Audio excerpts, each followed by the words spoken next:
The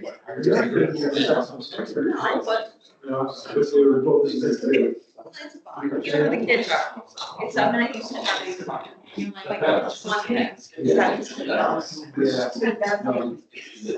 some. Give just a notification. We are all part of supporting security. Team freedom.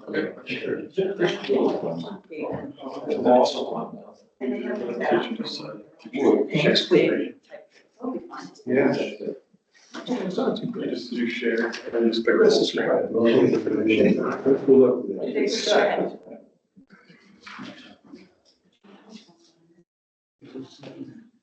Recording. We are recording. And, you know, Sean Todd? I haven't seen him yet, no. All right, we'll get started, folks.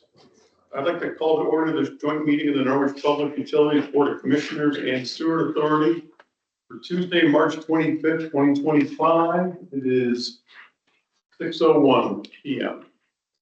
As usual, I was advised for all those people who are joining us telephonically or through Teams, I would ask you to keep your device when you're not speaking, and when you do speak, state your name for clarity of the record. I'd like to start with agenda item 2, which is the 15-minute public comment period. Are there any members of the public on this evening that would like to speak? Anybody on? All right. All right, if folks join later, if you want to speak, we can always reopen agenda item 2. It's not, Sean is here. If Sean is here, okay. Have we been? Good. 4.5 out of 4. All right, move on to approval of the minutes of the February 25th, 2025 meeting, which was in your board package. If everyone's had an opportunity to go through those, I'll entertain a motion to approve. So moved. Oh, thank you, William. I'll second it. All right, thanks, Bob. I have a first and a second. Are there any questions or comments on the minutes? All right, hearing none. All those in favor say aye. Aye. All those opposed say nay. Are there any abstentions? All right, the motion carries. The minutes are approved. All right, that brings us to, we have a recognition for a fellow named Mike Goldblatt. Oh, that's right, it's Mike. We know Mike. All right. So, as everyone knows, Mike served on the commission from 2017 until last month. And Mike came to the board at a very difficult time for the board and for NPU, and helped steer it through into calm waters. And I'm very grateful for that. I think the board and NPU as well. Having his reputation in accounting, owning an accounting firm, and with Mike's reputation around town and his honesty and his determination, commitment to excellent work. I think that said a lot to the public to see Mike on the board at that time. So anybody else on the commission would like to say a word or two? Or anyone at NPU? Well, I can just say that I enjoyed serving this past 4 or 5 years with you. Thank you. Your accounting expertise is second to none. So. Thanks. And I would agree with that, and also mention that I think you did a great job on the finance and audit committee as well, which is sort of your expertise. Well, we did get to KPIs, which was another job for Laura, but hopefully they'll come in handy when we go to get the, our rating at, Moody's there. And, you know, they'll need that information, at least we'll have it. So that was really the only change I really made in the account. But hopefully it'll help out. There you go. Yeah. And Mike has a very nice classic car collection, antique car in some cases, car collection. If you'd ever want to take a gander at Mike's, do you still have the yearly showings at your house? Yeah, we have the open house on June 28th this year for the Yankee Yesteryear Car Club. And if anybody would like to come and hear it, you're always welcome. Just let me know. It's gonna be in the afternoon at my house, and we're gonna have probably 14 or 15 of my cars on display, and probably another 14 or 15 of club members' cars. And most of these cars are either 50s or pre-World War II. So lately at the car shows, you're seeing the more modern cars, so it's an opportunity to see some more historic vehicles that people don't get to see too often. Right. Nice. So I went to one at Mike's house years ago. And at one point, Mike gathered up some people and went for a little ride in an old Cadillac. Remember that? And then Mike failed to return. The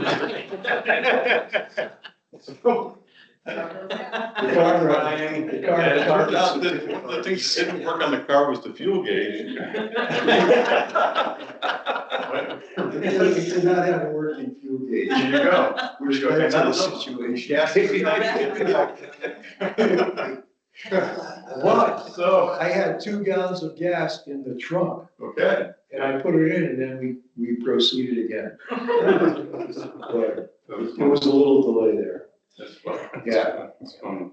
So at any rate, I appreciate working with everybody here. It was really a pleasure. I learned a lot. I mean, there's a lot of really smart people here doing a great job. This is a huge asset for the town of Norwich. I've enjoyed being involved in things in Norwich. I grew up here. So I was thinking about the other day between, working on the rink for 22 years and the car show for 16 years before that, and being in Rotary and then this, it's like almost 50 years of stuff, And so I'm still gonna stay involved in Rotary. So I'm not totally giving up, but, I'm just kicking back a little bit because I'll be 79 in a couple of months. Wow. Yeah. Well, Mike, on behalf of the staff, we want to really thank you for your service. It's not everyone who can say they came in very turbulent times and made the organization and the board better through your efforts. There's a lot of long nights, a lot of difficult budgets, a lot of difficult decisions had to be made to get the public perception back to where it needed to be. And having an outstanding commissioner like you really got us back on the path and better than when you joined the board. It was a total team effort. The most important thing that I think we did was get you to become the GM at that time too, because there was some movement, let's do an executive search and everything. We knew what we had with you, we felt confident. Bob remembers, and Stu and myself, and Steve Becker at the time. And it really was the right move. I mean, time has proven that it was the right move. So, basically with Chris's leadership, we managed to overcome some obstacles. Nice. Okay. Well, let's see, Mike is here with his wife, Rosa, I believe. There she is. All right. And I have this lovely plaque here, Mike, for yourself, right? Yeah. Thanks. You got to display this prominently. Can I take a picture? Yes. Oh, wow. My light's on the wall. Unless it was in the card, might be a bill. Okay, but Yeah, let me see if I got it. I'll hold you along. there you go. We got a little meat. There we go. Sure. Got Don't it. forget to smile, Mike. There we go, okay. All right. Thank you. I just wanted to tell everybody. Don't be like, straight. he Let's is get one one of with the Chris best too. ambassadors for NPU. He talks about NPU all the time, so he says, oh, I've got Eversource, and they start complaining. Great stuff, NPU. Yeah, I do. I'm guilty of that. Bro, take a picture of me, Chris. please. All right.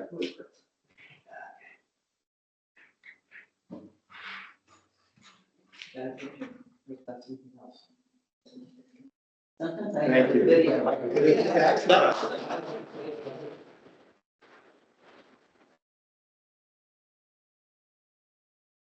Good job, Mike. Nice working with you. I appreciate it. I learned a lot. And Mike, as a private citizen, you're always welcome to come and complain about this board and sort of thing anytime you want. So, you know, it's the fourth Tuesday of the month and, just come on anytime you'd like. We'd always like to see you. It just won't be like the good old days. Okay, take care. Okay, thank you so much. Thank you, Tom. I got all flustered. Thank you very Wouldn't be much. the first time.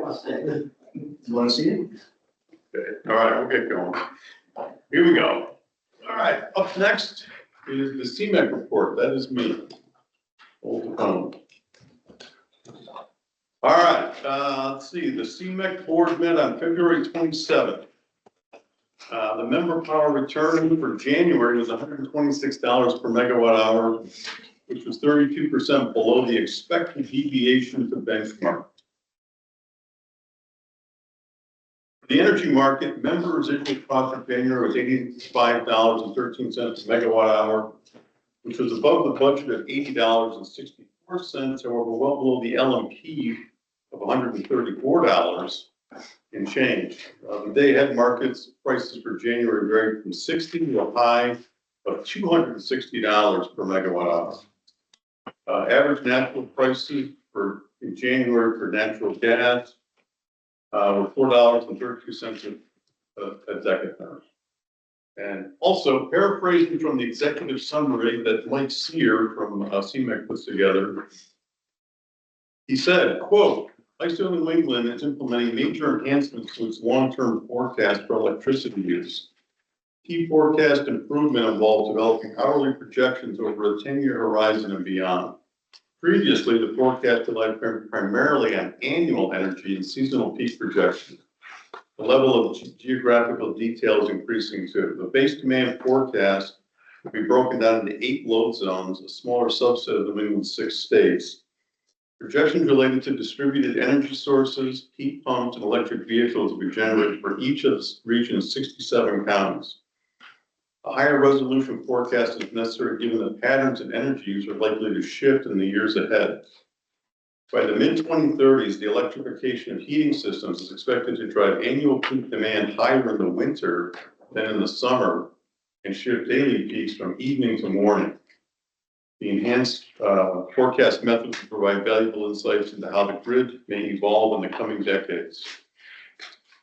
And lastly, natural gas storage levels for January were slightly below the 5-year average, but well above the 5-year minimum. So gas supply has come back roughly to normal.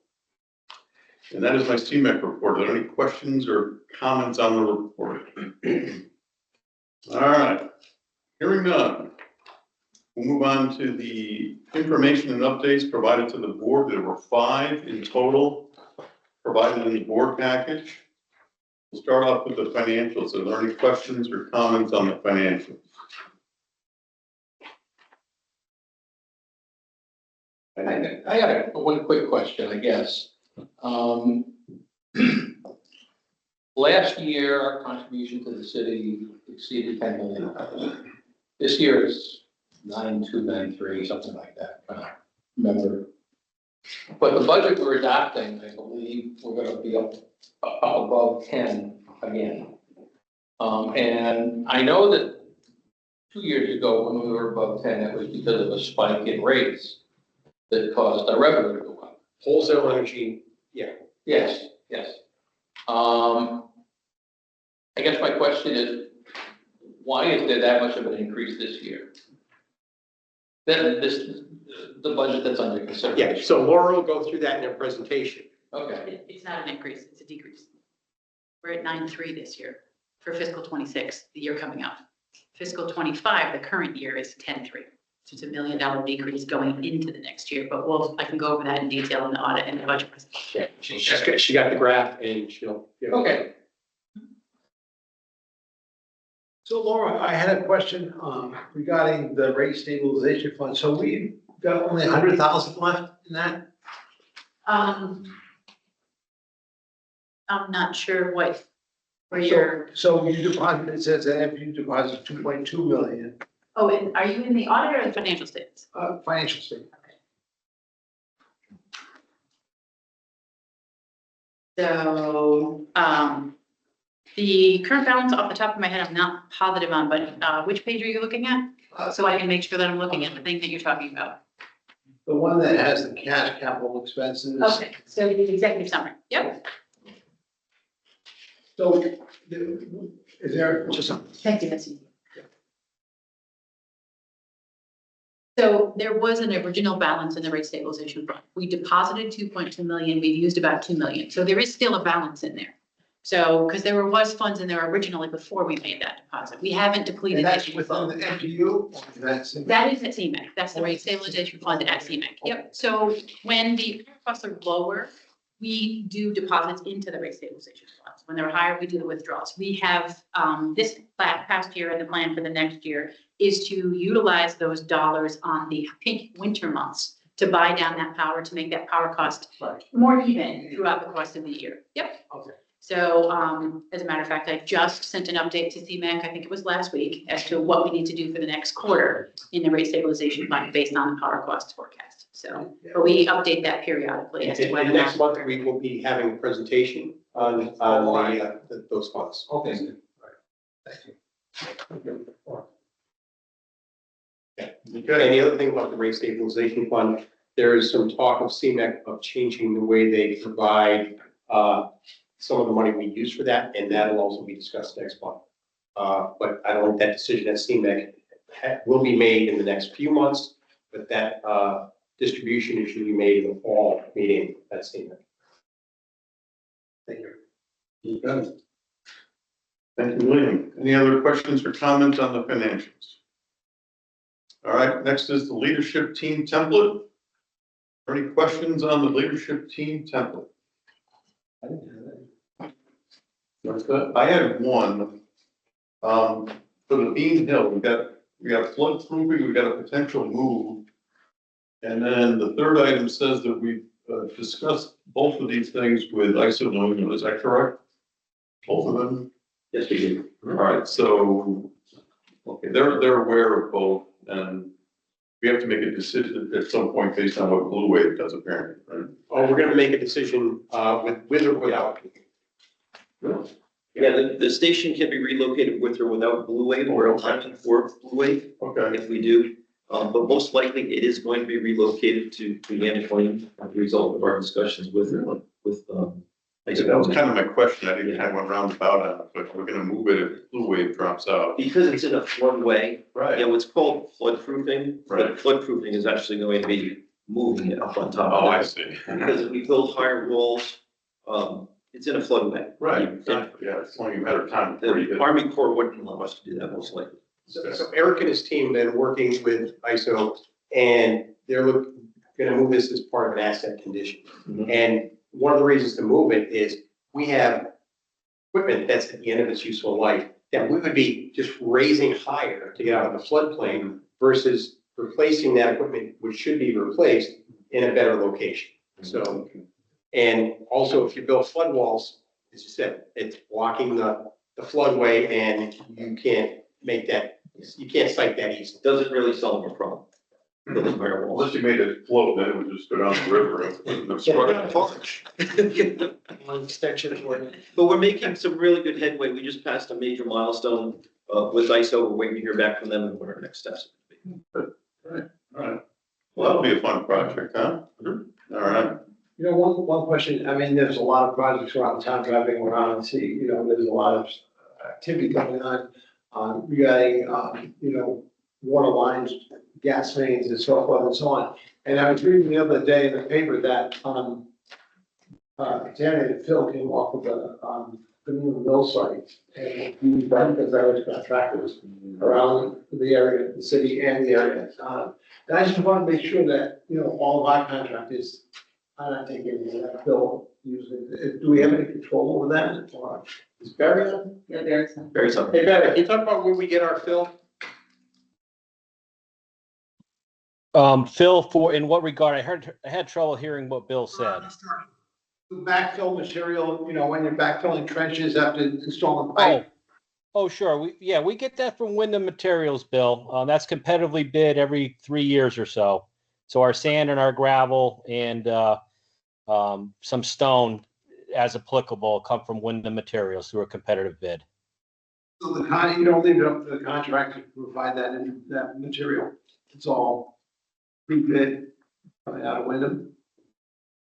So that's who we purchase it for. A contract, typically that burden would be on them, and we wouldn't specify where they buy it from, only the specifications of the material itself. And we always have an inspector on site. Yeah, I just wouldn't want to see bad film material produced and then have to take it out. Yeah. All right. All right, thanks, Bill. That was that. All right. Next is the customer service dashboard. Are there any questions or comments on that? That's the purple page or bluish. Now, we've got an auditor's report and a sewer connection fee amendment, both that were in the package. We have two presentations to talk to those. So if there's any questions, they would come probably during the presentations. We can talk about it now if you'd like. I think ideally after Yeah. the presentation, because that may answer some questions, and it's a great opportunity to ask the experts for the questions. There you go. Okay. All right, well, then we'll move on to presentations. We have several tonight. And the first one will be the auditor's report, and that will hand it off to Laura Huron.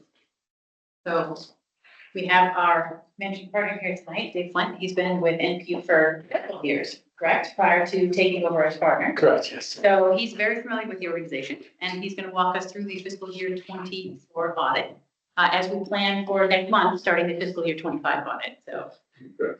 it's progress. All right, thanks, Dave. Yeah, it's almost a 12-month process at this point. There we go. Yeah, thank you so much, guys, for allowing me to be here. Again, my name's Dave Flint. Yeah, I'm a principal with Clifton Larson Allen. We're a national firm, but in Connecticut, we focus specifically on municipalities.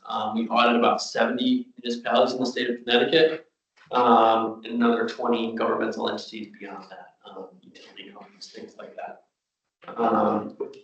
So obviously, the city of Norwich hires us to do their annual audit, and you as a proprietary fund of the city falls under that audit, that contract with the city. You guys should each have a copy of our financial statement today. And why are we hired? We're hired to provide an opinion on whether or not the financial statements are free from material misstatements and reported within GAAP. And if you guys look to page 1, the second paragraph, you'll see our opinion.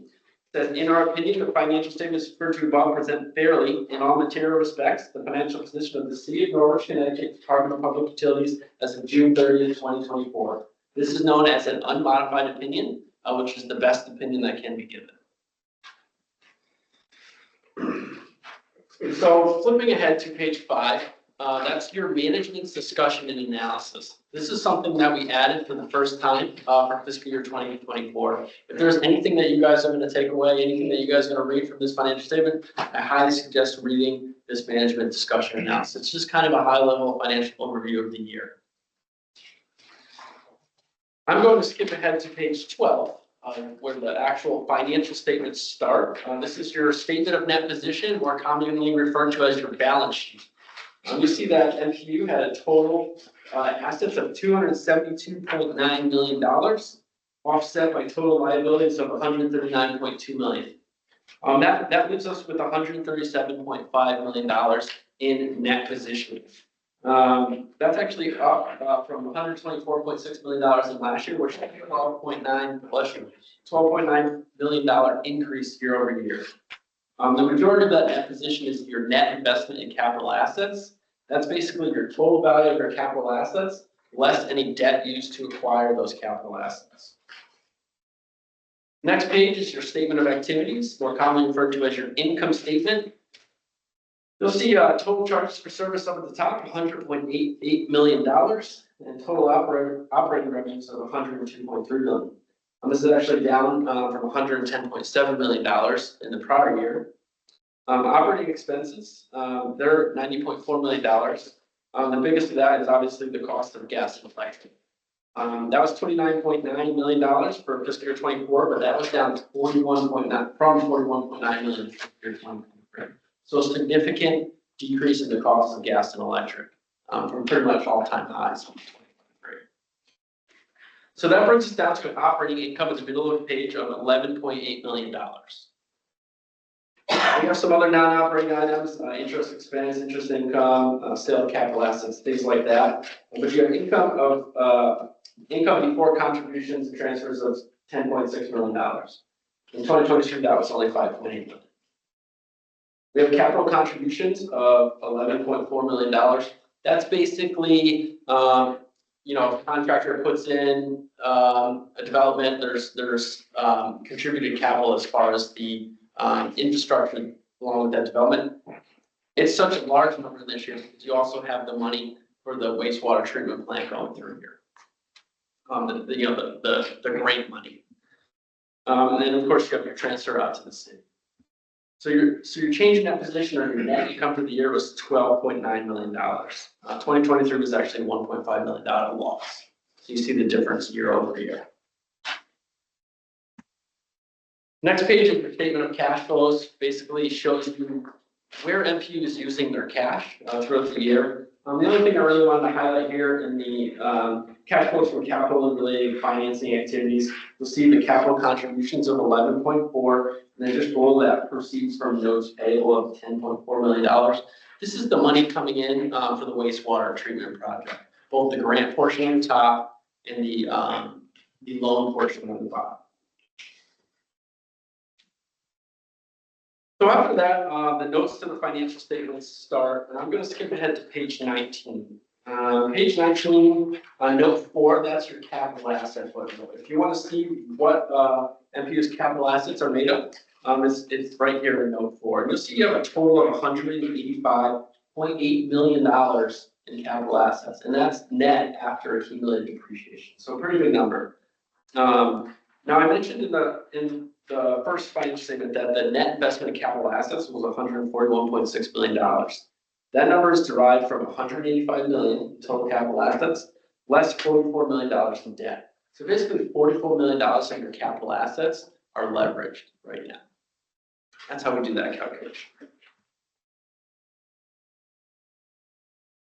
Next page, page 21.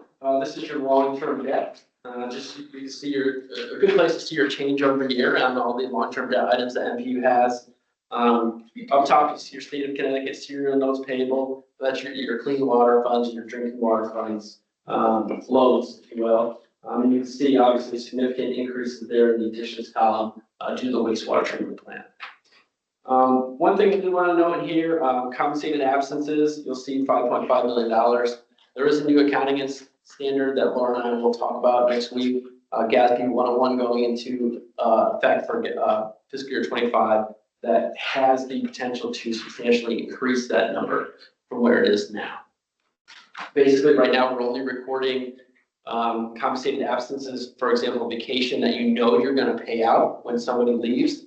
The new standard makes you calculate, let's say if you have a sick bank, you don't necessarily get paid out on that, but you can bank sick time. We have to include that liability in this calculation as well, even if it doesn't get paid out upon termination.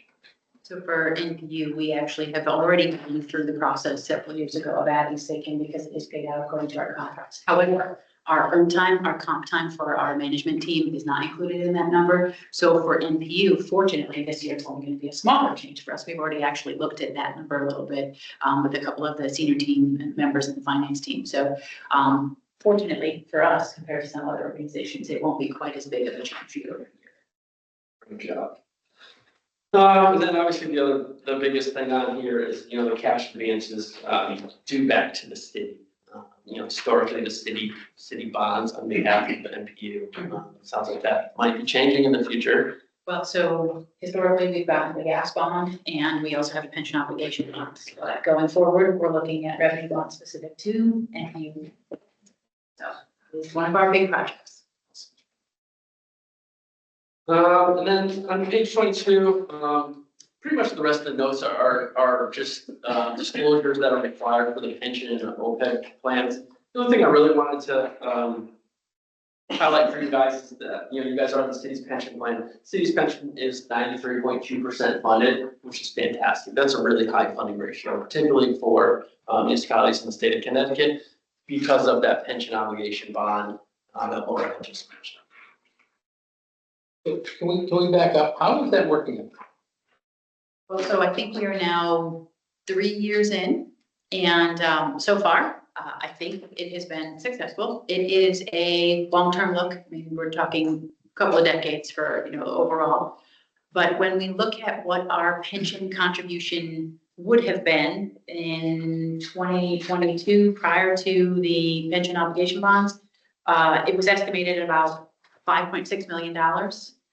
This year, we're at $4.6 million for the pension contribution, pension obligation bonds, and the interest. So we're definitely in a good place. And Do we know what the interest rate is on the pension obligation bond? I do not, but Josh would know that, so I can find that out if you'd like. Well, it's not that big a deal. I mean, I think that, I think that it was in the I- low threes. Do you have that? I have it. Granted, it was 3 years ago. It's yes, it's definitely a low rate. It's definitely less than what the pension is making in the market. I remember correctly, it was like 3.4.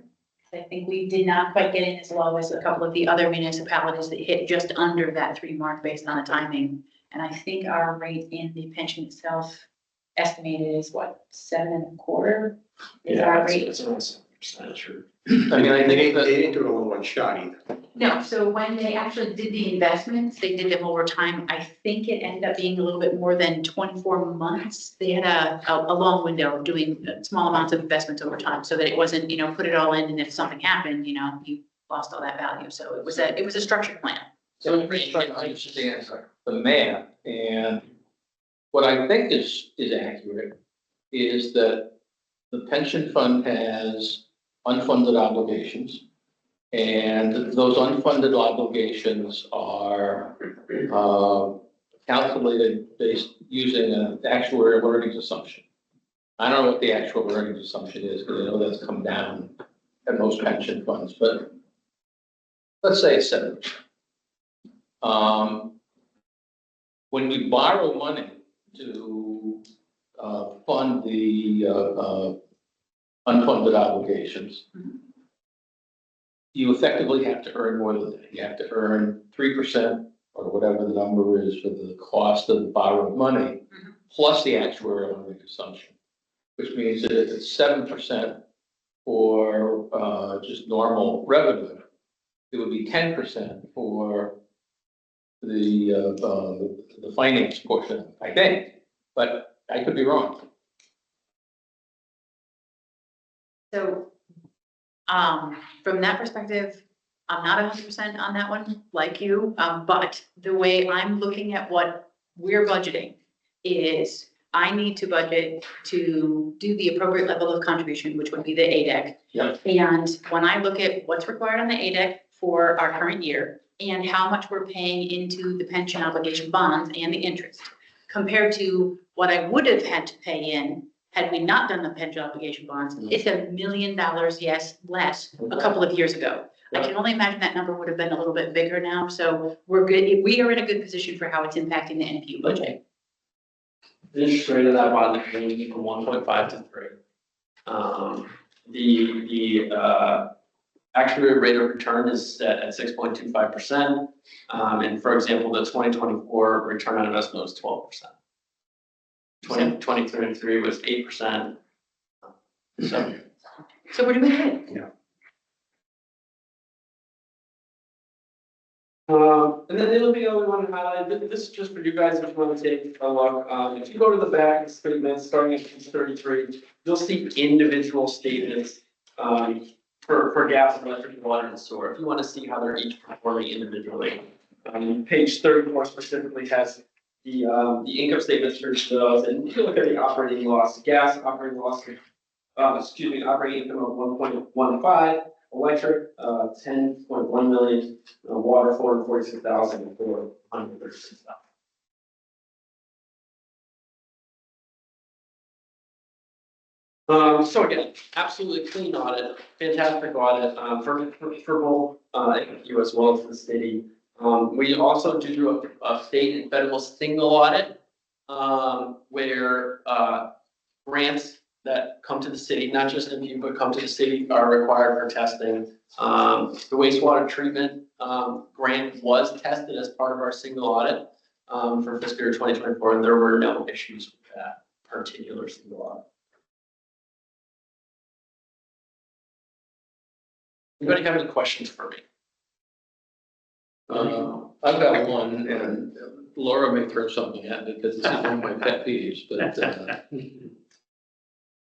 the rate stabilization fund at CMEC. And I know, by the way, that I'm on the audit committee at CMEC. Our chairman is also chairman of the audit committee. And I know your firm does the audit there as well. The rate stabilization money that CMAC is in fact controlled, I guess is the right word, by each of the participants in their pro rata share. And so I guess my question is, does the money held at CMAC show up in the CMAC financial statement with a corresponding reduction of it or offset of it? Does it show up in our financial statement? It does not. Okay. It shows up as a no disclosure, but it does not show up in your balance sheet. Okay. So, we indicate that it exists, we tell what it's for, but it is not your money to use freely. It shows up on CMAC's financial statement as restricted funds. Okay. Thank you. All right. Yep. I just had one quick question. This is I'm sure obvious, but we have 120 days to get the audit finished at CMAC. And this is for June 30th of last year, so that's almost 9 months, so. So the audit was completed in December, just a bunch of timing as to when we actually managed to get the presentation to us. But it was completed in December. We did give our copy of the audit to CMAC. They did post it where they're supposed to, so we did meet that requirement. Okay, right. The city's audit is due December 31st. I got it, okay. So we have 6 months. Yeah, 6 months, okay, I got it, okay. So you'll be starting on 2025 pretty soon. Yeah, so the planning meeting is next month, There you so go. in a couple of weeks. So we are putting a bow on 2024 and having our planning. It's a continuous program, absolutely. No reprieve for the finance department. Yeah, no, there's Nice. always something. All right. Are there any other questions for Laura or for Dave concerning the auditor's report? All right, thank you, Laura, and thank you, Dave. Thank you so much, guys. Appreciate it. Thank you. All right, and now we have the draft budget presentation. See you on. See you in a month. Exactly. We have the draft fiscal year budget presentation, and that is also Laura.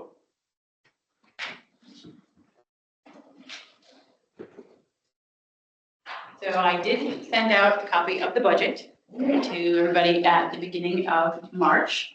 But while Chris is bringing the presentation up, I will hand out an actual 25-page of the document. Everybody has a copy to read along.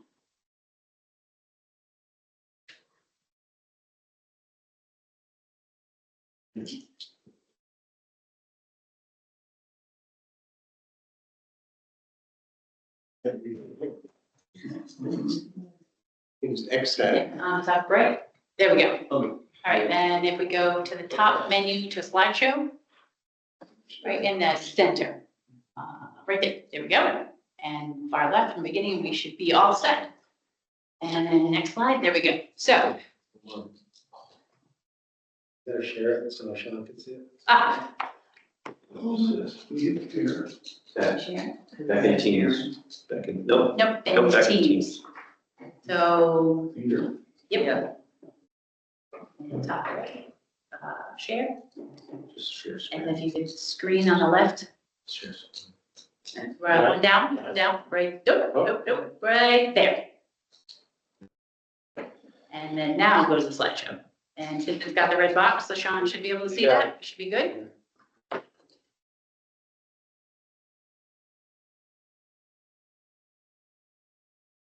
It was easier with 30 people watching it too, isn't it? Absolutely. No one wants, I didn't know all the meetings. no one wants to go back faster than that. So the fiscal year 26 budget, we are continuing to implement the priorities of supporting economic development in Norwich.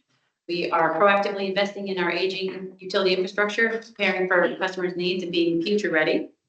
We are meeting or exceeding our local, state, and federal regulatory requirements and work towards exceeding our customer expectations for customer service and reliability. We did do the presentations early February, February 4th and the 11th for our budget drivers, so gas, electric, water, sewer, administrative, and support areas, as we did a deeper dive into all the different areas and what is driving costs and the projects and activities that we'll have in the upcoming fiscal year. Overall, the budgeted revenues for fiscal year 2016 are 116 million. And that's our sales revenues plus other miscellaneous revenues. And operating expenses are anticipated at 111 million. So operating income, 4.7 million across the entire organization.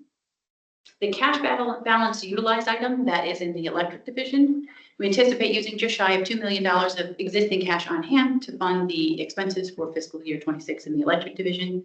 The other three divisions, gas, water, sewer, are all sufficient revenues this year to cover our expenses and our capital investments. And the net change over the entire organization is about $3.1 million for fiscal year 26. To answer your question earlier about the city general fund, our contribution for fiscal year 26 is 9.26. So about $1 million less over the past decade. It's about $89 million, but you can see the chart. We do have ebbs and flows. The biggest driver there is the volatility in energy prices. We had significantly volatile energy prices in the 2022-3 timeframe, which then resulted in the 24 and 25 increases. Now, as we're going into the next period, based on last year's revenues, which is 2024, we're looking at about $9.3 million. Wholesale energy. Just so I don't get confused, more so than usual.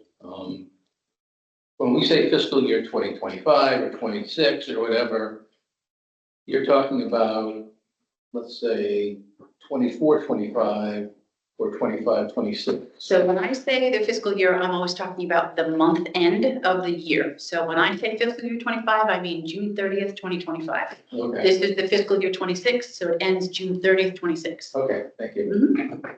I just think everybody knows those things, because that's the language I talk about all the time. I forget things now all the time. So for fiscal year 26, purchase gas at about $5.3 million, purchase power a little over $30 million.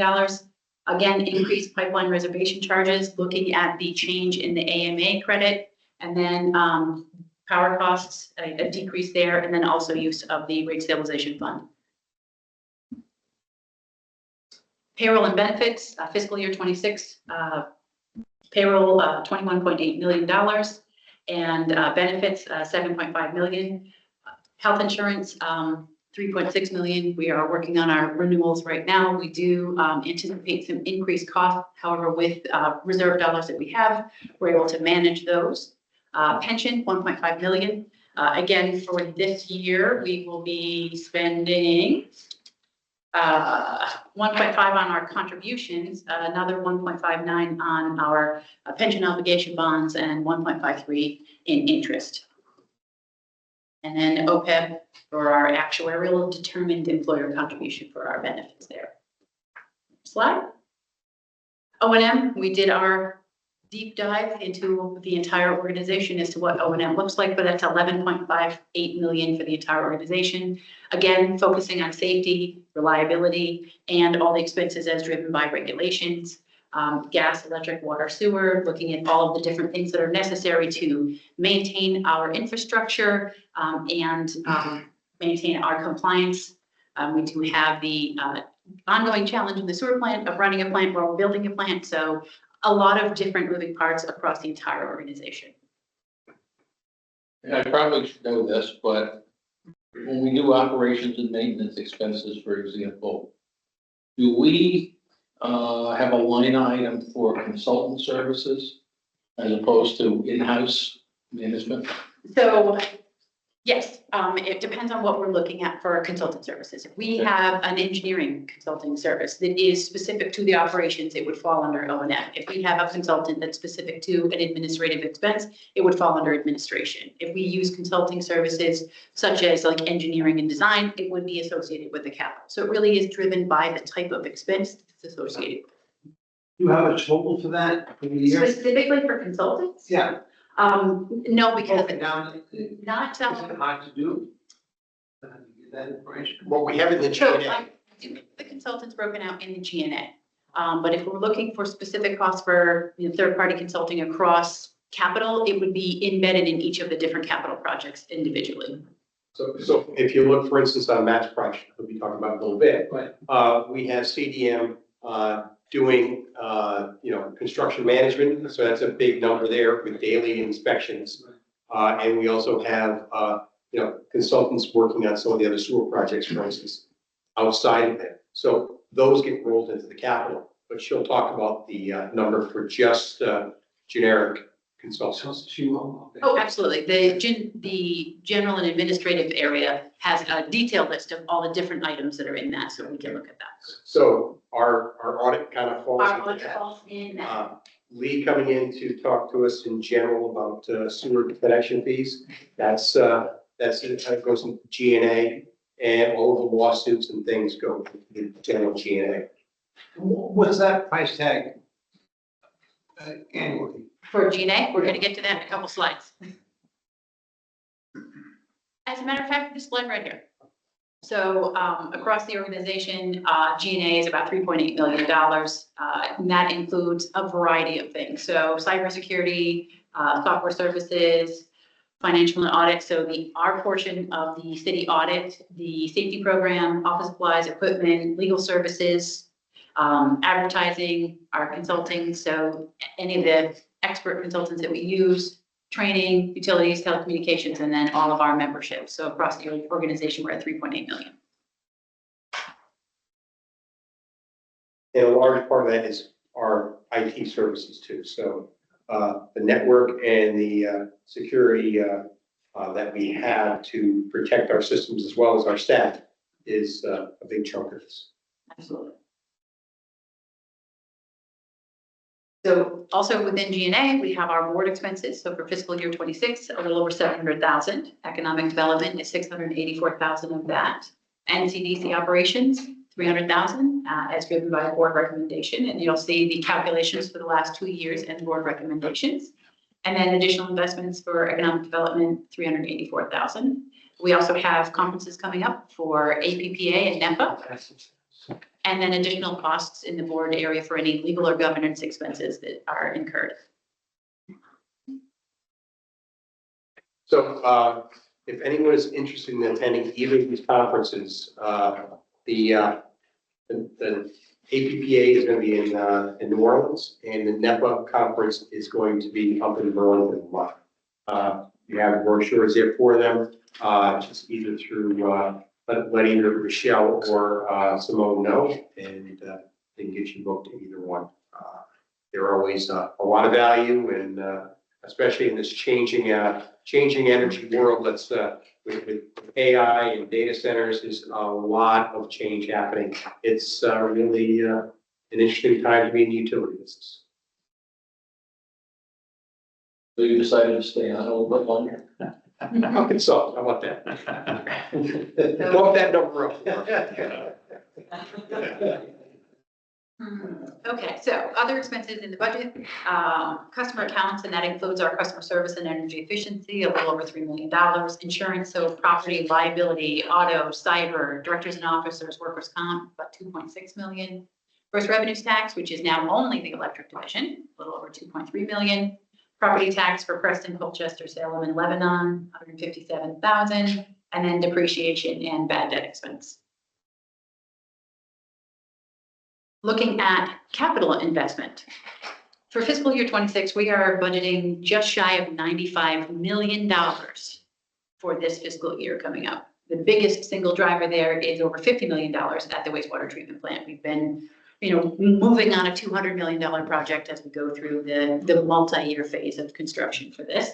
And then throughout the rest of the organization, improvements in mains, services, regulator substation, our water treatment plants. We have several projects under the clean water, drinking water fund, and then facilities, and then all sorts of other investments throughout the rest of the organization. And we did go through these items in depth with all of the presentations that went at the Finance and Audit Committee meeting earlier in February.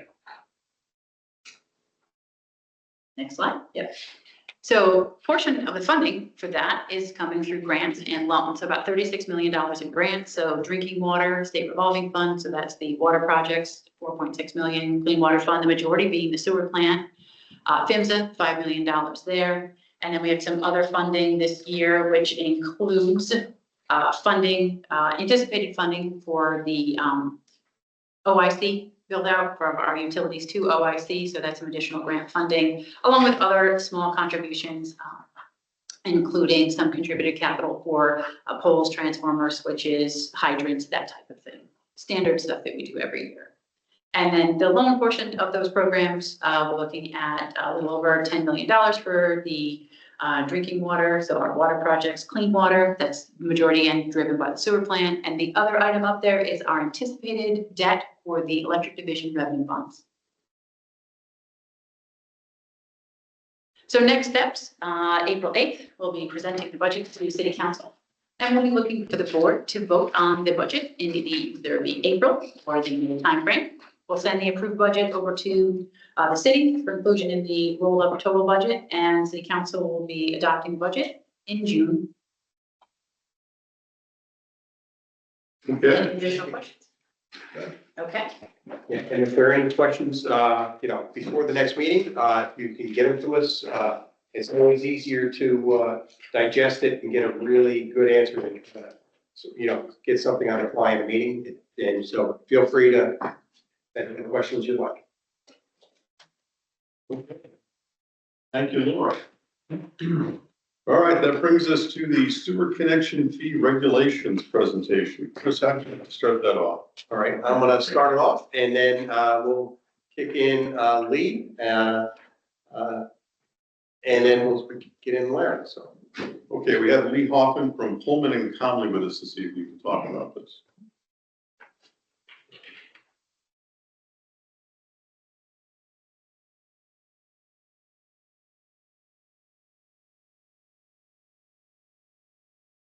I think it's a typo.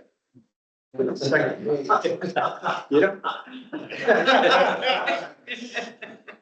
We had that. Under two, paragraph 2, at the bottom of the page, the last page, it says, the expansion is located within and enterprise. It should be and, right? And instead of and. Where do you take that? Page 2. Of the what?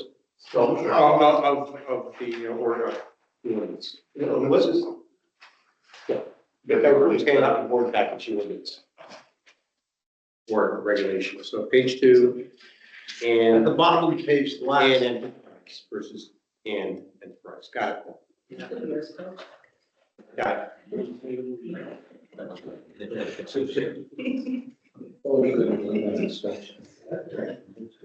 That's a tough. All right, why don't we kick it off We'll get started. All right, we'll go over the history and the legal of where we are. And that'll be myself for the history, Lee Hoffman for the legal. And then Larry will go into the fee schedule and how we arrived at some of these proposed changes. And then we'll talk about the next step. So it's been quite a while since we implemented the connection fee. So back in 2005, the usages were based on the current, at that time in 2005, AWWA standards for what a typical restaurant, school, house would use for flow.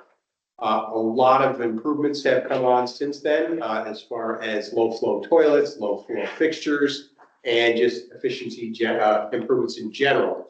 And the one that we started to look at and this was based because of the new schools that have come on board, is the school fee was based on 100 gallons per day per student.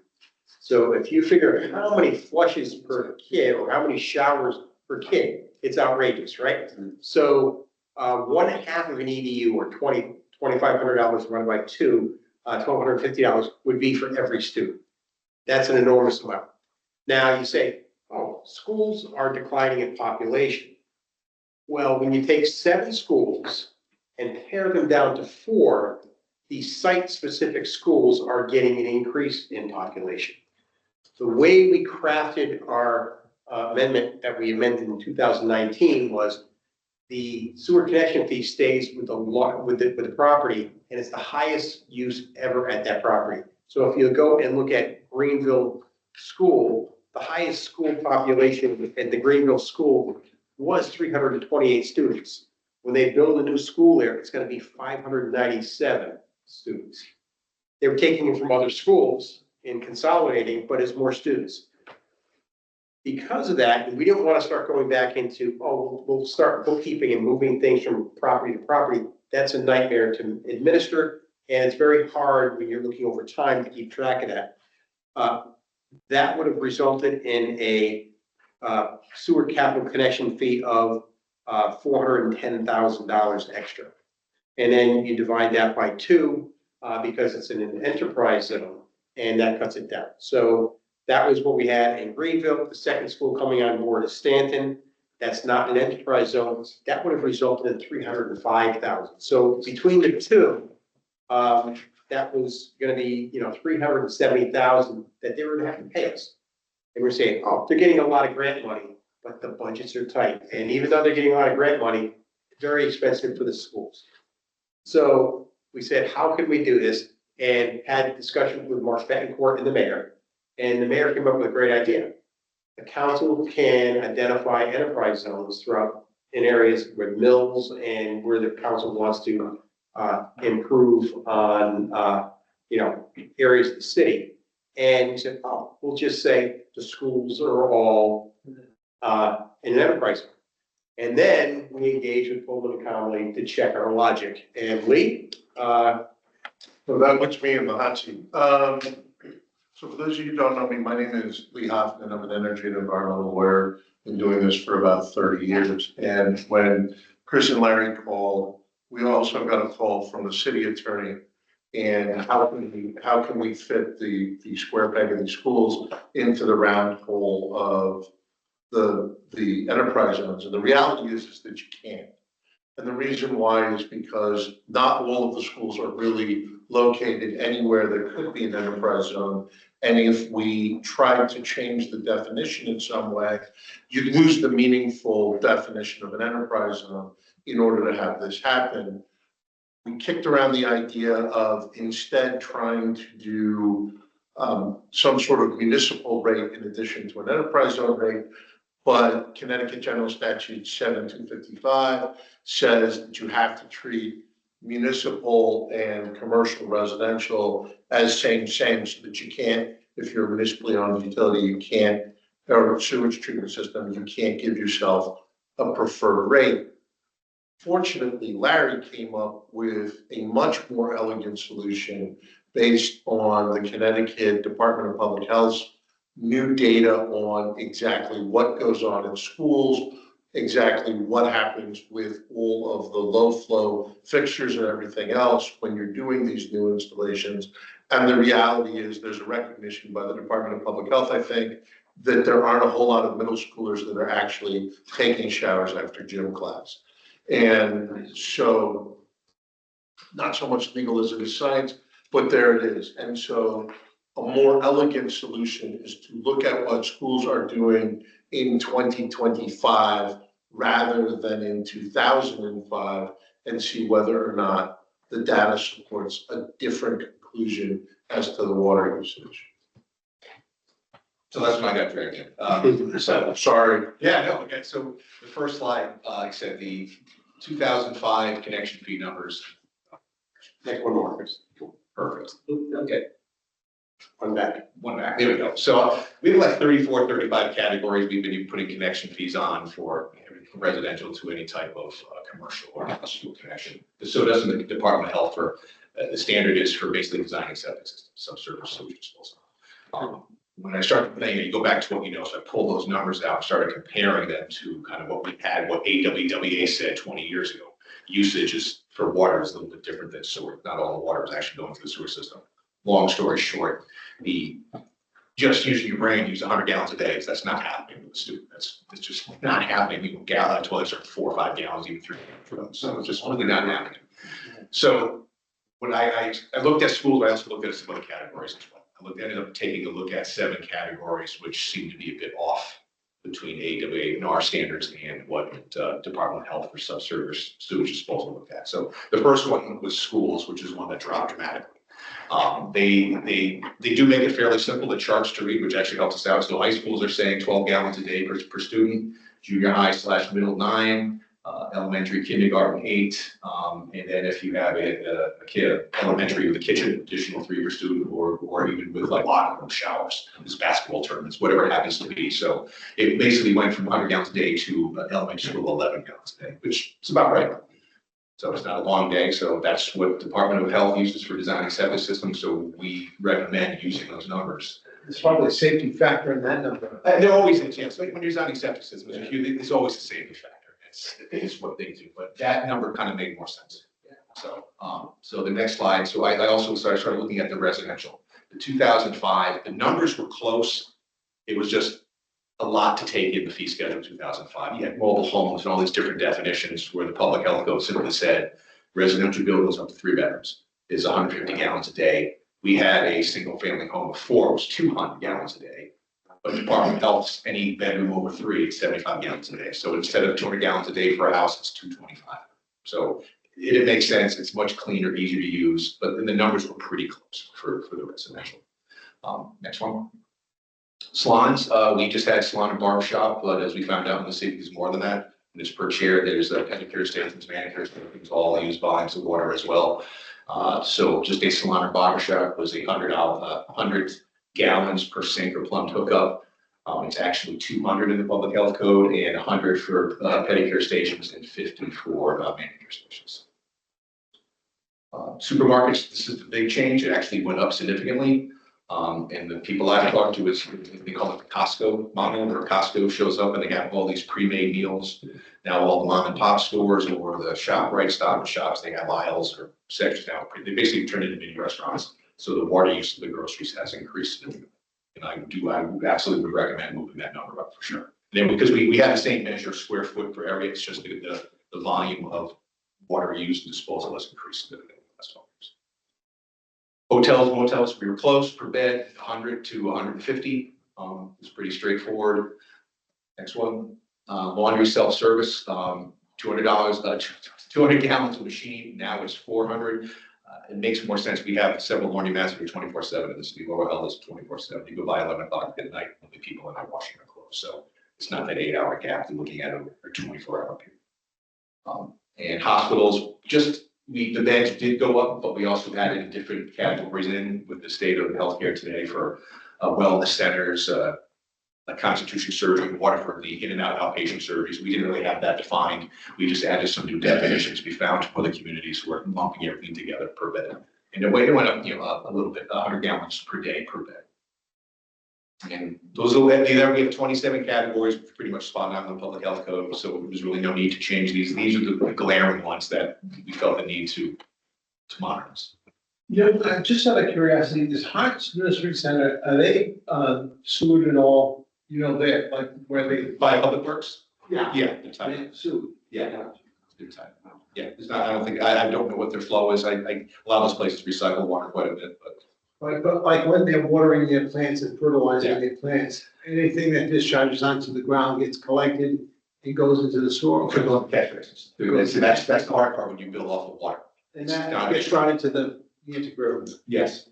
So I honestly don't know what the sewer bill is. Do we build it based right on the water in the sewer? It's probably not an apples to apples comparison. And that was the difference, like the schools, a lot of times a lot of the water use at schools is, water lawns, soccer fields, all that stuff. And if they're not metered separately. So I think that may be the case at greenhouse as well. Yeah, we have a lot of deduct meters where we have a meter just for irrigation and a meter for the facilities. And that's a little bit of a challenge for our customer service team, but we make it work. The next concept. So the connection fee, that's is that one time? One time, or when you increase the capacity or change the use. So if you had a warehouse and you put a restaurant in, and it's always been a warehouse, it's gonna go up. If you had a restaurant and it became office space, it'll go down. So you won't pay anything. But it's always the highest historical use. So the expansion of Green Mills, for example, so it's being converted from industrial to residential. Mhm. So how is that calculated? Is that based on the number of apartments? Yes. Per apartment. Bedrooms. Yeah, units per bedrooms, yes. So they come up with this is a big fee for something like what Kenema Mills or something like that, did they pay it over time or is it a one-time? We Find the money. We do it both ways. Okay. We often allow it over time, especially in an apartment where people are moving in and the revenue's coming in, there's a lag.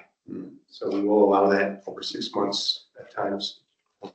How does that number 2,500 compare to the other utilities, that fly?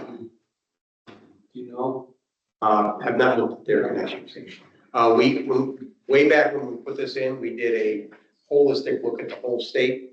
I can tell we and members on this team, when we came up with this idea, they said, hey, there are other communities that are significantly less, and that's where we made some of these adjustments.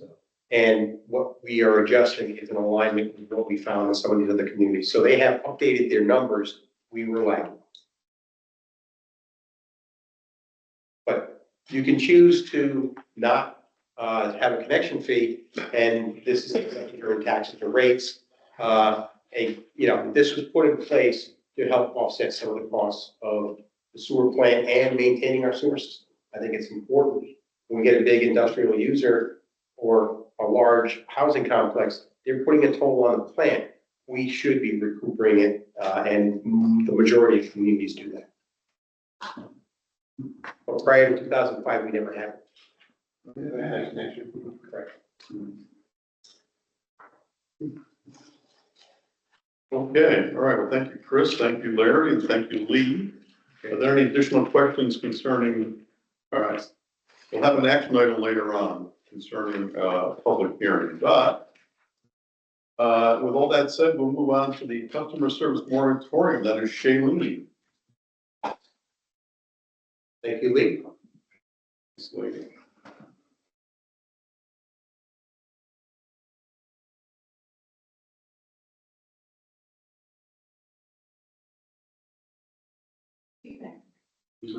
So the hardship winter moratorium period is each year, November 1st through May 1st, where customers can file for protection from any non-payment termination of their utility service. Qualifications include receiving Social Security, unemployment benefits, state or city assistance, including energy assistance. They can file for serious illness as certified by a medical doctor, or proven income at less than 125% of the poverty level. Customers would be referred to PBCCA for that income verification.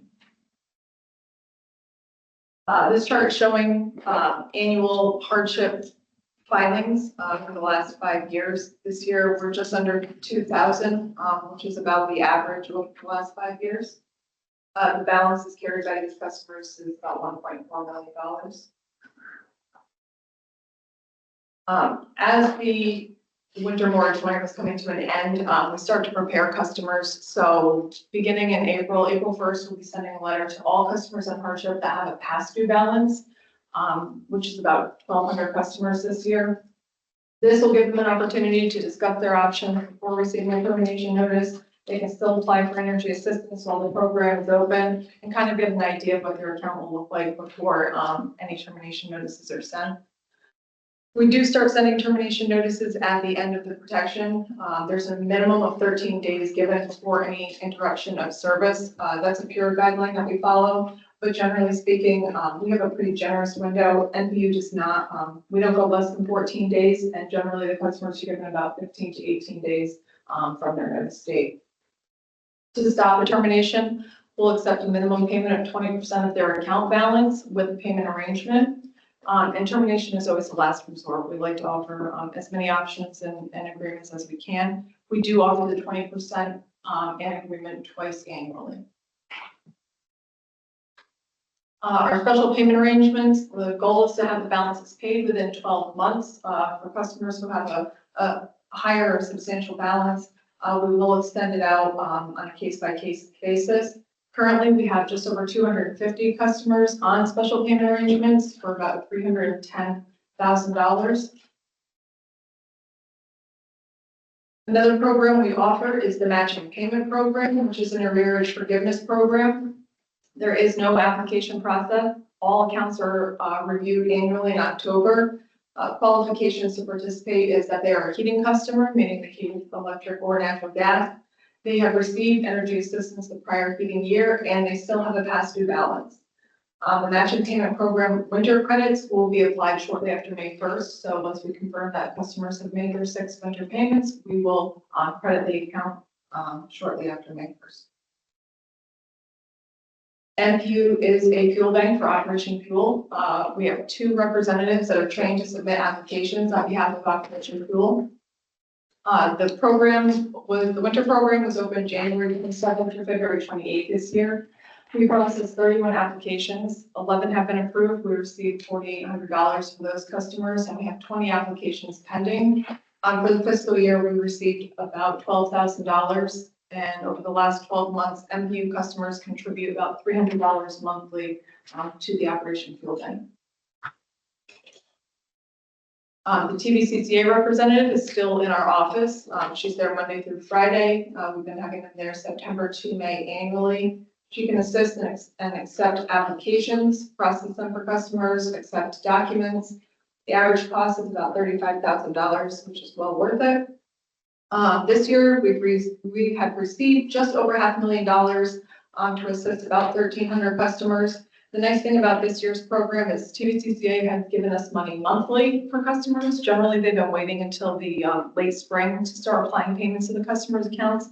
So they've been able to get money monthly on the account instead of waiting until the last minute. And we have a list here of community agency partners that we work with. These agencies offer cash assistance for utilities as well as other services. And we've recently learned a lot more about what these agencies offer our customers, so we can help educate customers who might be facing a variety of hardships. Thank you.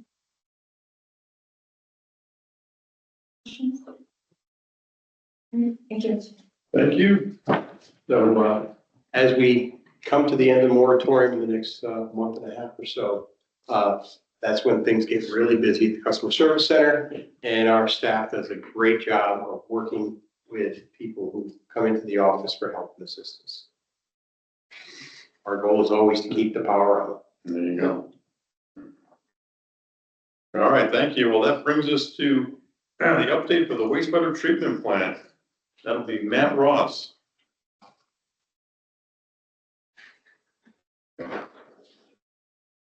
Good evening again, board. We had our drone out in the middle of last week.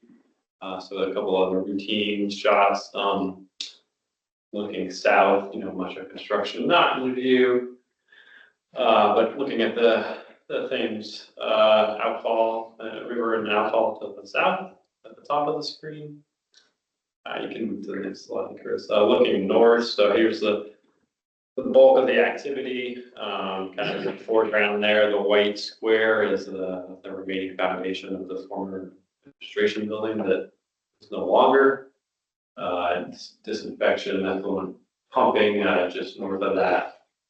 And then, the rest of the construction continues, thick sludge and secondary clarification and, a variety of flow distribution structures to move the wastewater in new directions very soon. And then one more aerial shot on the next slide, just looking again at the north end of the island, about 2/3 of the landfill has again been capped at this point. So, construction charges on. Try to keep this brief, just a few photos this month. Next slide. Again, this is what's left of the administration building. Again, the design concept is to preserve the foundation of 8 PCBs and build vertical again. So that's underway as we speak. And just to the right, kind of bottom right image there, are the piles for the new laboratory that will serve our water and sewer utilities. Contractor beginning to uncover those that had previously been protected under that demolition. And then of course, some of we've talked about this a few times, but the sort of big animals coming online in the fall are new clarifiers and new RASBAS pump station. So this structure here is a new flow distribution box, the channel in the foreground accepting effluent flow from aeration tanks that'll then distribute that flow to 3 new and 1 existing clarifier. The contractor has been underway with water tightness testing of the clarifier. So before they install any equipment in those tanks, they need to demonstrate that they are actually containing the wastewater. So this is just an aerial shot of the clarifier 2 just south of our existing sludge handling building. Not a lot else to see in those tanks at the moment, but next. So is there any kind of a liner in those tanks, or is it just concrete? That's concrete. Just like, so there's no, okay, No, not for the wastewater yet. I wouldn't expect the liner would be expensive. They have to replace the liner every few years, but the concrete is all that's there to hold the water back.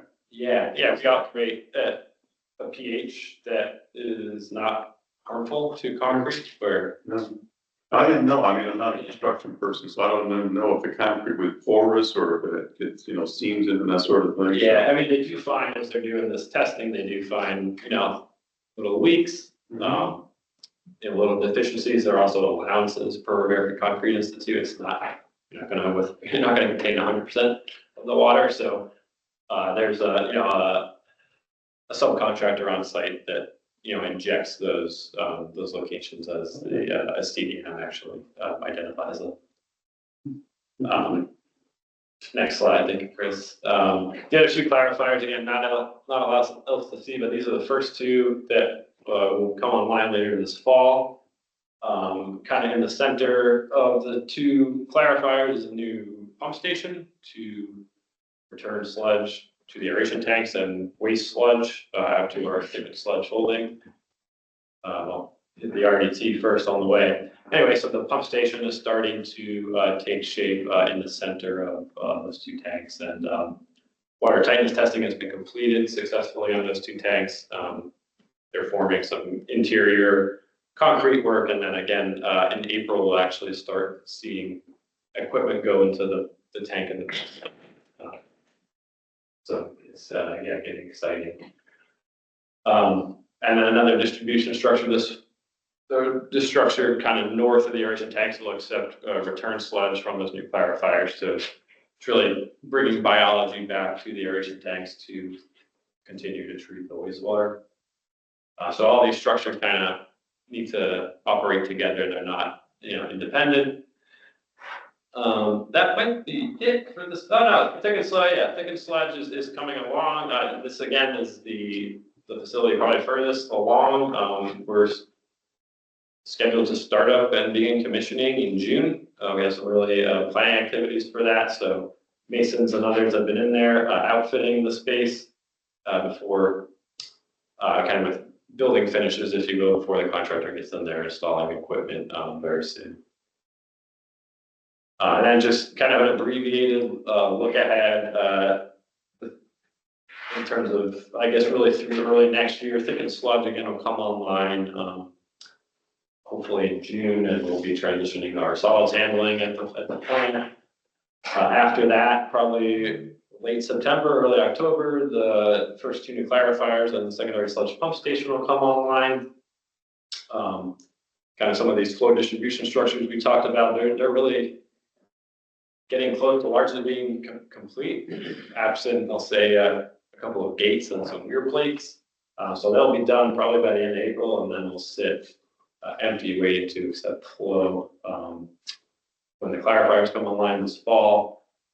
And we've turned over our first, primary sunlight tank to the contractor in February. That equipment has been demolished at this point. We're working to address some concrete deficiencies in the existing tank.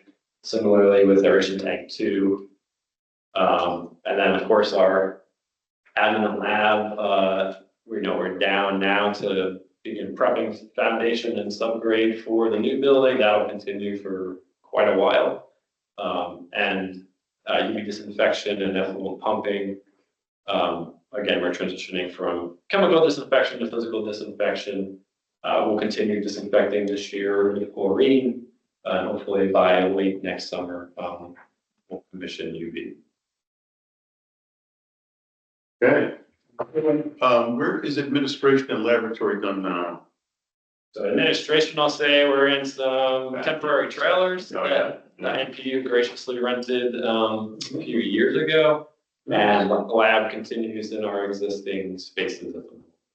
We have I guess 3 laboratories, one at the wastewater plant, kind of adjacent to our temporary trailers. So yeah, I got the you. red brick building, yeah. I got you. Yeah. You showed the northern, I don't know, where it would be, third of the island in one of the slides. Yeah. And we sort of were talking about having a solar farm there. Where does it stand? I'm probably maybe less equipped to speak to that, but maybe Chris can shed some light. So that'll be a project we discussed with CMEC. A solar farm on there would be a CMEC project. And we have to wait until all of the excavation is complete and the landfill is completely capped correctly. And then we're able to put a balancing system on top. But right now, it's just a good idea. Yes. Okay. And when we get to the point where we're getting close, we will address this with CMEC Risk Management.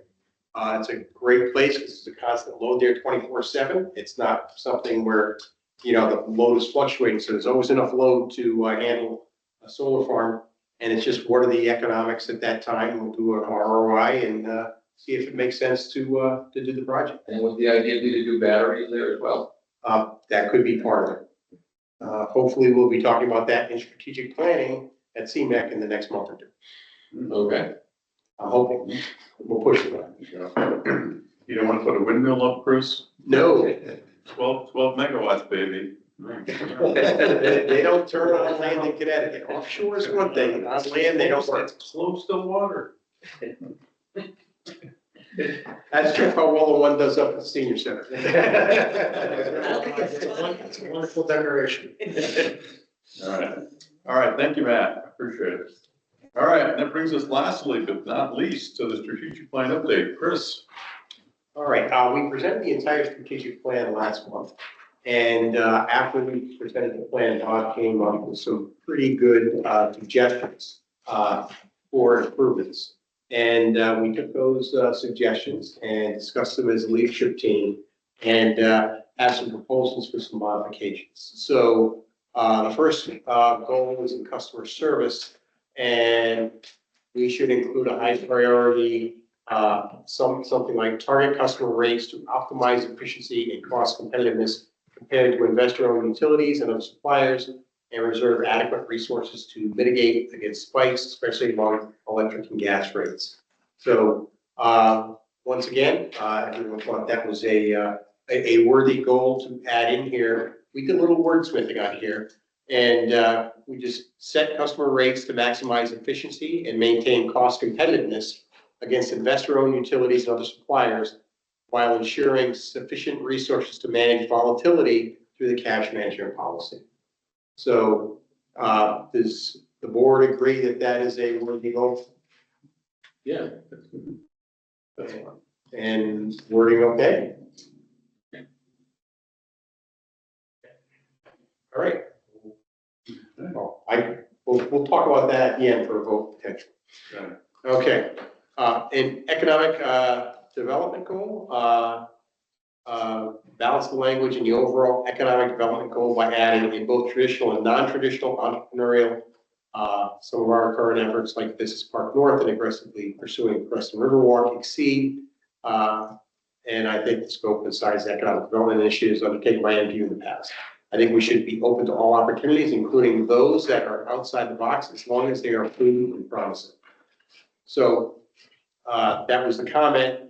The original goal was less support economic development to expand revenue in both traditional and entrepreneurial efforts through projects, initiatives, and partnerships that create additional value for NPU, the city, and the community. So once again, we did to incorporate some of the initiatives of the comment and into that goal. We did a rewording to promote economic development, to increase revenue through both traditional and innovative initiatives, leveraging projects, partnerships, and strategic efforts that generate added value for NPU, the city of Norwich, and the community. I mean, my goal there, and I think that's fine, but my goal there was,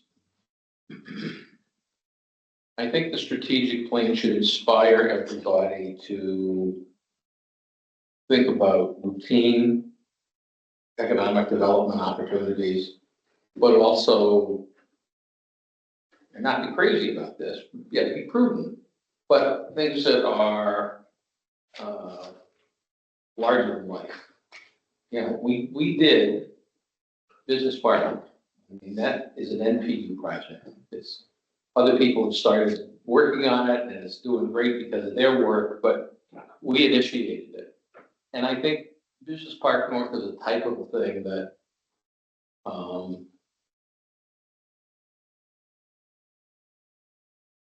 a discussion might have gone, oh, come on, that's we can't do that. I mean, that's too big a deal for us. And I think we want to encourage people to think big and to cancel it if it's imprudent, but to at least think big.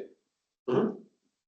And I think the theme of this year's budget and this 3-year strategic plan is a couple of things. It's to implement what we have, because it's going to take an enormous amount of resources. When we look at a normal budget year prior to COVID, we were in, spending 25 million. We are spending 96 million and doing projects like new substations and 34.5 loops that have not been even discussed since the late 80s.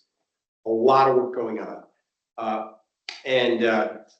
We also, everything we're doing is we're designing future ready. Why? There's growth. There's new things coming. So I think we're going to roll up our sleeves. We are a lot of work to do. But if something comes up that is innovative, that is different, we have to look at it, because it's not something that maybe you pull a trigger on as soon as you think about it. All these things take time. They also take resources, but we have to be eyes open and making sure we're considering. When we implement OIC and Preston Riverwalk, that's going to be significant loads, significant increases in revenue.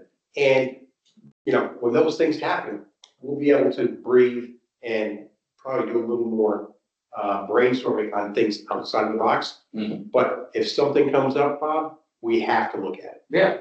We always, don't, still buy the lottery ticket, but you don't necessarily buy 100. Mm-hmm. Well, we brought the windmill and it got shot down tonight. So.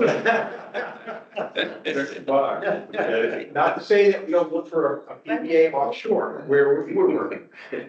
Or windmills up in, the Vermont mountains or somewhere in a higher area. With wind, yeah, reliable wind, yeah. It can absorb a flying blade occasionally, leaving the windmill. Correct. So are we good with the proposed goal? Okay, great. And then the workforce goal, staff should plan for enhancing recruitment of new employees, including a focus on a qualified workforce diversity and where possible, Norwich residents. Then you can ask the question if we work with NFA or Norwich Tech and with work training programs that we may take advantage of. So I think everybody says, hey, diversity is a wonderful thing, diversity of thought, diversity of workforce that looks like our community, great thing.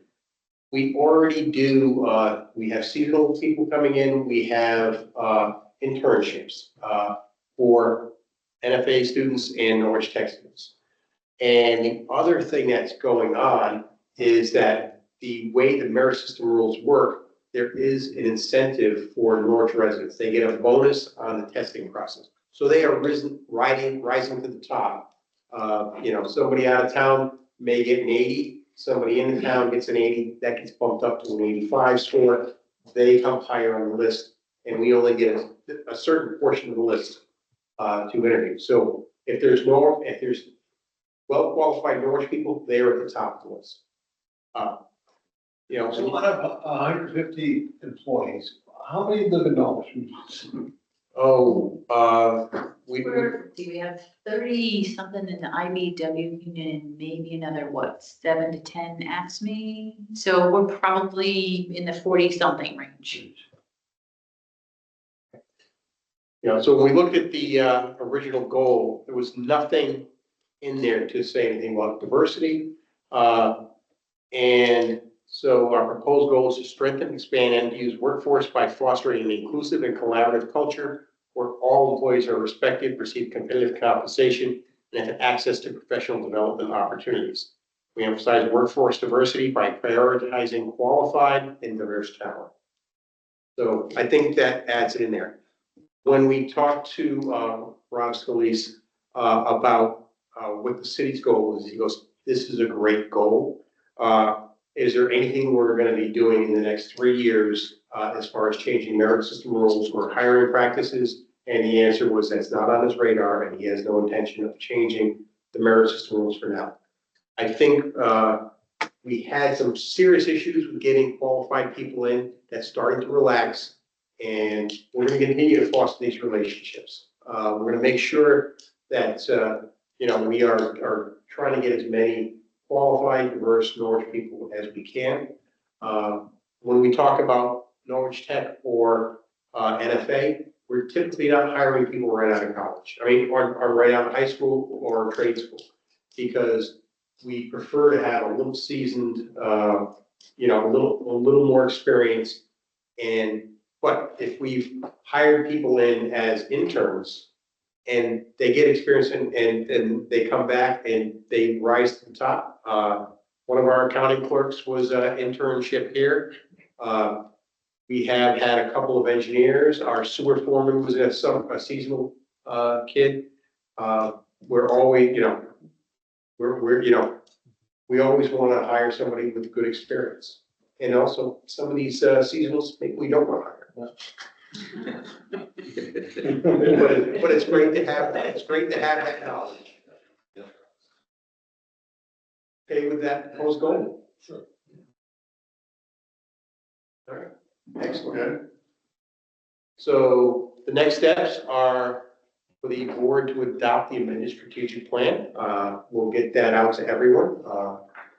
And then our staff will then start creating the detailed action plans. I'm not to say we haven't already started on this, but you know, when we have a goal, there's a lot of items to follow up on. And then we'll start doing the quarterly board updates in July of 25. All right, thanks, Chris. All right, did you want to have a vote as part of 6 on that, you think? To accept those money? Yes, if you want to do that one first, because we just mentioned it. Oh, we didn't mention, didn't say a vote. We do need a vote. We missed that. We haven't gotten there yet, I'm just saying. Yep. We haven't gotten to 6 yet, but if you want to add to 6. Yes, correct. Thank you, all right. All right, so because we just got done talking about it, we will amend the agenda, or not the agenda, but the schedule for this evening. And we'll add an action item to accept the changes to the strategic plans we just discussed, which are recommendations from Bob. So all that being said, I'll entertain a motion to accept the amended strategic plan as was discussed this evening. I'll make that motion too. All right, thank you, William. Second. Thank you, Sean. I have a first and a second. Is there any discussion on the motion? Hearing none. All those in favor say aye. Aye. Aye. All those opposed say nay. Are there any abstentions? All right, the motion carries. Thank you, Robert. Appreciate all that. All right, that brings us to, we talked earlier about a public hearing for the sewer connection fee, and we need to set we need to have a vote to set a public hearing. So all that being said, I'll entertain a motion to do that very thing. Set a date for setting public hearing for the sewer connection fee as it was discussed this evening. And we'll have that at the next meeting, at the start of the next meeting. Okay. I'll move that. Second. All right, thank you, Robert. Thank you, Bill. Okay, well, are there any questions or comments concerning the motion? All right, hearing none, all those in favor say aye. Aye. Aye. All opposed, nay. Are there any abstentions? All right, the motion carries. Can I ask a quick question? Yep. Should we be voting to accept the audit report? Have we ever, Laura? I don't know. I can't remember. We do that at CMEC, we don't do it here, I believe, right? I don't think so. It's not a big issue with me, but There's no harm if you do, Bob. Yeah, I mean, we could. There's no value. I mean, you don't have to, it's not such a glowing audit. It was a glowing audit. well, I'm not opposed to that, but again, we're not approving, we would accept the audit, right? yeah, Typically, we don't approve it. At CMEC, we wouldn't approve it here. We just accept it. Exactly.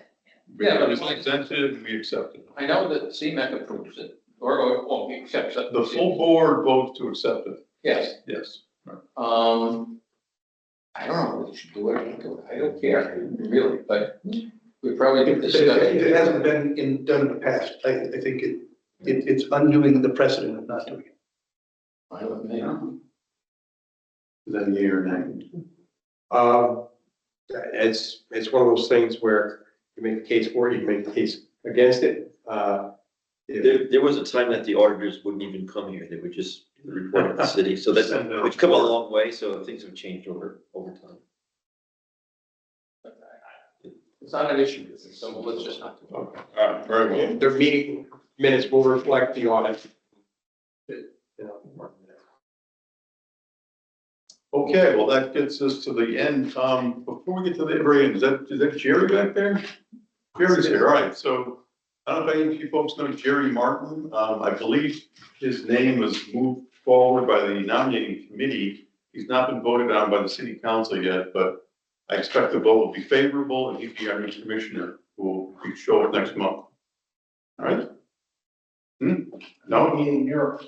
Okay, oh, your very first meeting and you will not be here. Jerry, that's a merit. Oh my gosh. All right, so, well, thank you for coming tonight then. So anyways, this is Jerry Martin. Jerry served on the city council several, probably, 7 years ago or so? 8 years? 17. Okay, 2017. And again, the nominating committee advanced his name and will be voted on, I believe, in the next meeting of the city council. Okay? All right, thank you. Thanks for coming tonight, Jerry. All right, that brings us to the agenda item 7, which is the executive session. Chris, would you like to stay on for that? The senior team and Chris Bradley. All right. Thanks, everyone, for joining tonight. I don't know what the right thing to do is, but do we have Jerry stay or not stay, or? I don't think it's appropriate. Wait. I'm happy to fill them in, as soon as the proper process goes through.